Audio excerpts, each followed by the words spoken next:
No time for less. I've laid the plans, now lay the chance here in my hands.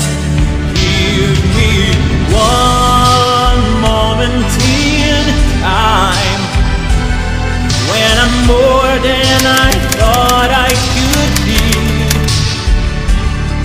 when all of my dreams are a heartbeat away and the answers are all up to me.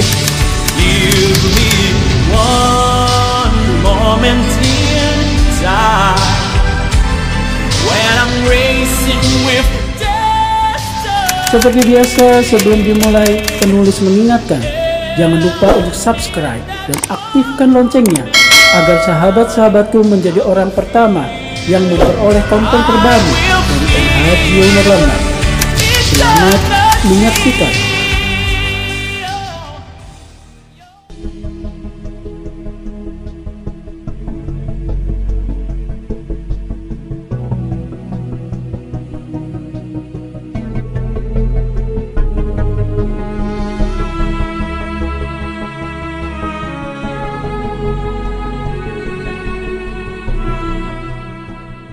Jadi kritis dalam menerima semua informasi, dikunyah dulu gak langsung ditelan.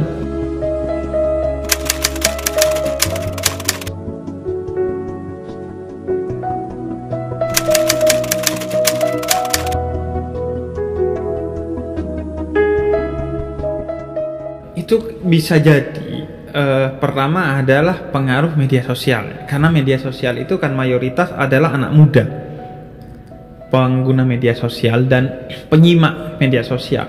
Karena itu kemudian indoktrinasi intoleransi oleh gerakan-gerakan radikalisme dan terorisme itu sangat gencar di media sosial, sehingga kemudian banyak anak muda yang kedistract sama itu.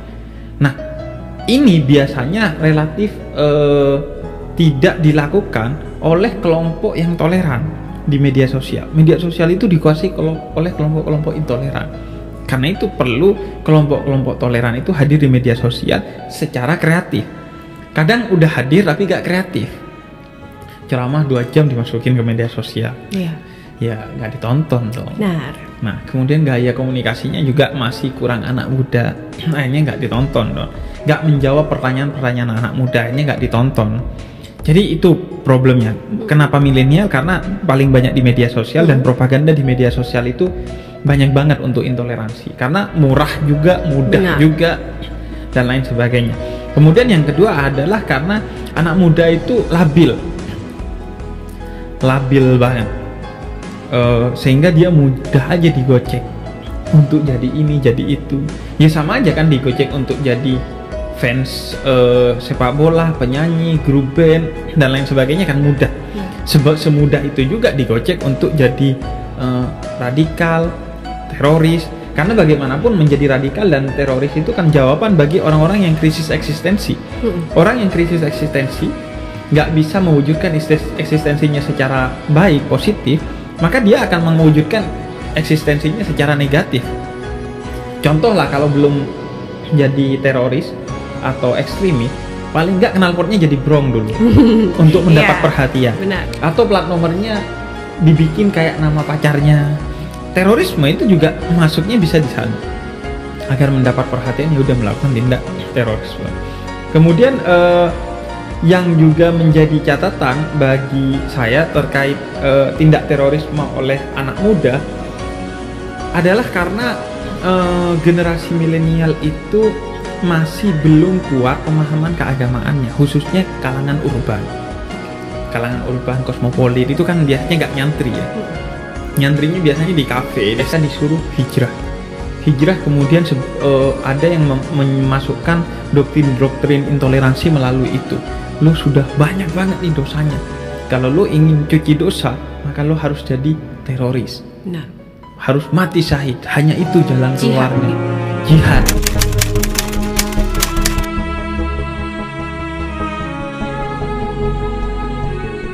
Pertama, tadi udah digarisbawahi bahwa yang bertentangan dengan dirinya. Iya.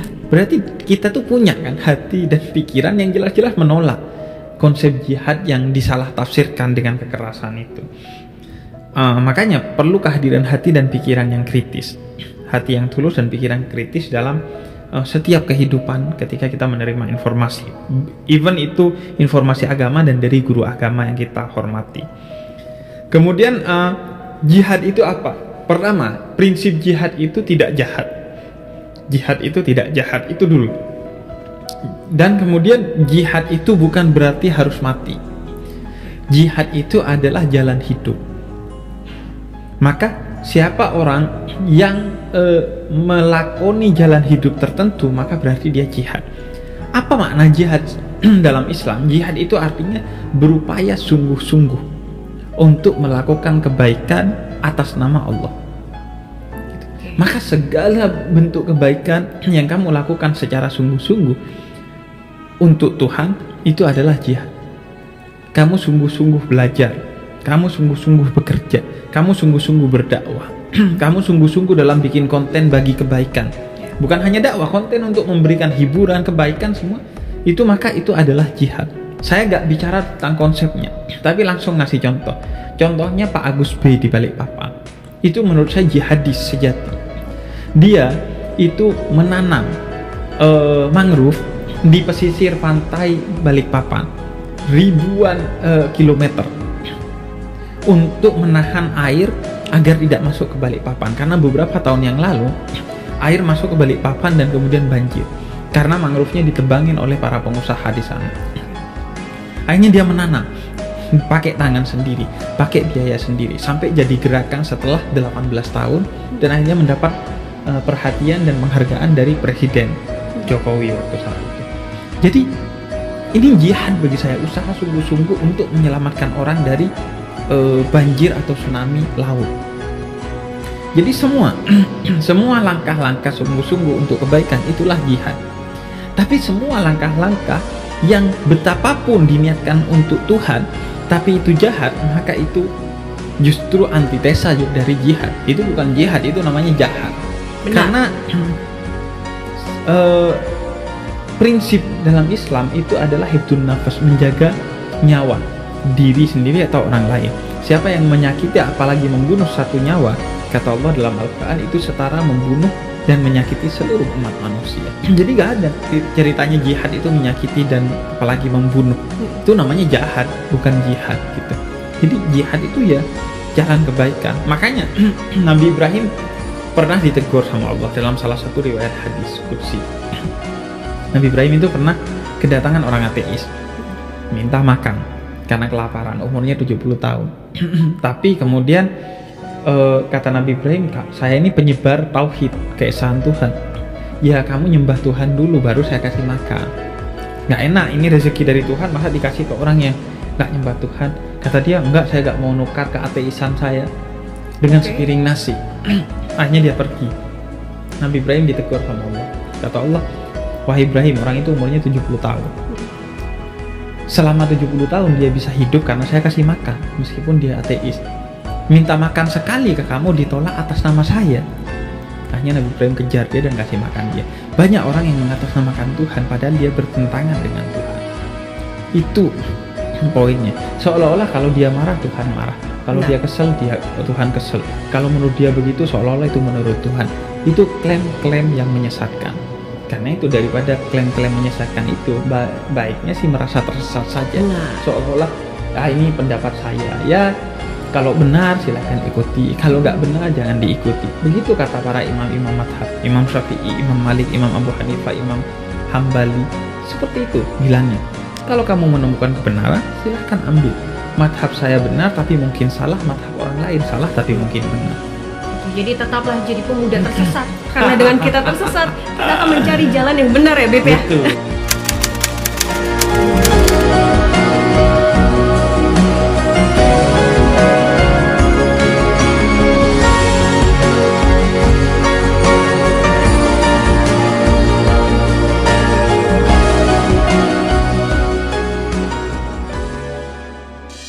Aduh mama, yang bikin tergoda, mau kita mau masuk tamu. Aduh mama.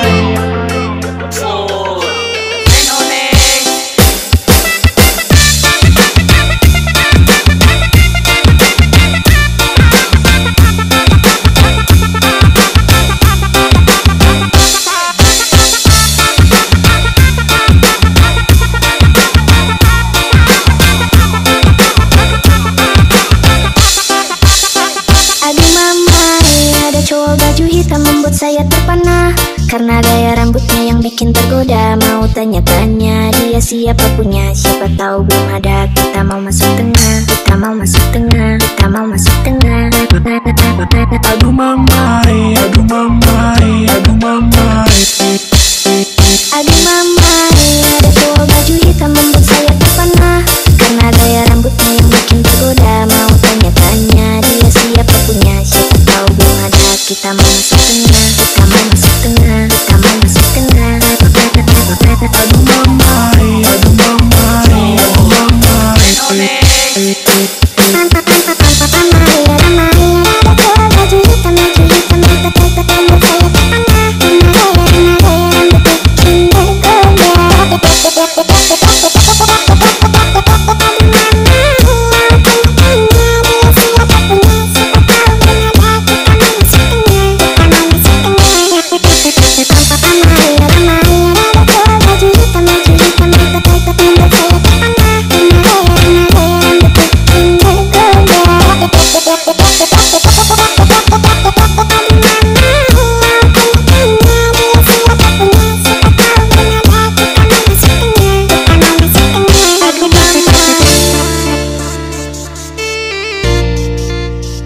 Yang bikin tergoda, mau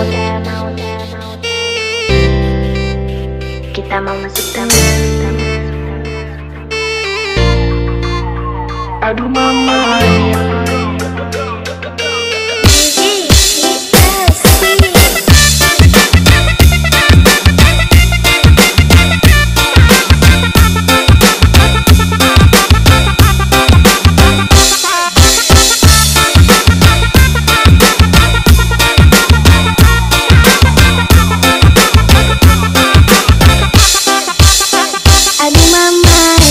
Cowok baju hitam membuat saya terpana, karena gaya rambutnya yang bikin tergoda. Mau tanya-tanya dia siapa punya, siapa tahu belum ada. Kita mau masuk tengah, kita mau masuk tengah, kita mau masuk tengah. Aduh mamai, aduh mamai, aduh mamai. Aduh mamai, ada cowok baju hitam membuat saya terpana, karena gaya rambutnya yang bikin tergoda. Mau tanya-tanya dia siapa punya, siapa tahu belum ada. Kita mau masuk tengah, kita mau masuk tengah, kita mau masuk tengah. Aduh mamai, aduh mamai, aduh mamai.